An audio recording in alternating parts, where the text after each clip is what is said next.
Imagine being disowned by the people you love most, your own family, all because of a lie someone else told. That happened to me, and it shattered my world. But what came after? Well, you'll want to stick around for this.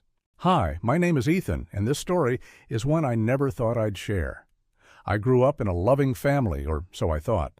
We weren't perfect, but my parents always taught me the importance of loyalty and trust. I have an older sister, Lauren, who I used to be close to when we were kids, but as we grew older, things changed. She became the golden child, the one who could do no wrong, and I was always the one making mistakes. It didn't bother me much. I figured that was just how siblings were. But last year, everything came crashing down. The lie that started it. All it began with something so small I didn't even notice it at first. My sister started acting colder toward me, snapping at every little thing I said or did. At family dinners, she'd make sly comments about how I was selfish or lazy. I brushed it off as her being in a bad mood. Then, one day, she exploded. "Ethan, I know what you've been doing behind our backs," she said in front of our parents. I was stunned. "What are you talking about?" Lauren looked furious. "Don't play dumb. Mom, Dad, he's been stealing from me. I caught him going through my stuff last week, and now my gold bracelet is missing." My parents turned to me, their faces a mix of confusion and anger. I couldn't believe what I was hearing. "I didn't take anything. Lauren, why are you saying this?" But she doubled down. "Don't lie, Ethan. I saw you," I protested. But my parents didn't believe me.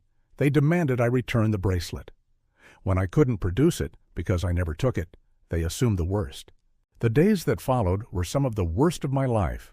My parents were distant, barely speaking to me. They called me a thief and a liar, saying I had broken their trust. They even threatened to kick me out of the house if I didn't come clean. I felt like I was living in a nightmare. How could my own family believe such an awful lie? Lauren, meanwhile, played the victim. She'd cry in front of our parents about how hurt she was, how betrayed she felt. And they ate it up. I tried everything to prove my innocence, showing where I'd been, asking them to search my room, but nothing worked. Eventually, they told me to leave. "Until you can admit what you did and apologize," my dad said, "you're not welcome here." Hitting rock bottom. I packed my things and moved into a cheap apartment. It was lonely, and I was filled with anger and sadness. How could the people who were supposed to love me unconditionally abandon me like this? I cried myself to sleep more nights than I can count. I wanted to hate my family, but deep down, I missed them. They were everything to me, and now it felt like they were gone forever. Months went by, and I focused on rebuilding my life. I got a better job, made some new friends, and even started therapy to process everything. One day I got a call from my mom. It was the first time I'd heard from her since I left. Her voice was shaky. "Ethan," she said, "we need to talk." When I got to their house, my dad and Lauren were there too. My mom looked at me with tears in her eyes and said, "We owe you an apology." Apparently, Lauren's bracelet had been found at her friend's house. She had forgotten she'd taken it there months ago. When her friend found it and returned it, Lauren had no choice but to confess. I looked at Lauren, waiting for her to say something. She just muttered, "I'm sorry," but I could tell she didn't mean it.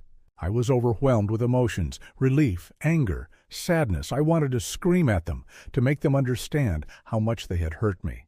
But instead, I said, "I forgive you." It wasn't for them. It was for me. Holding on to that anger wouldn't undo what had happened. Moving forward, things haven't gone back to how they used to be. I keep my distance from Lauren, and my relationship with my parents is strained.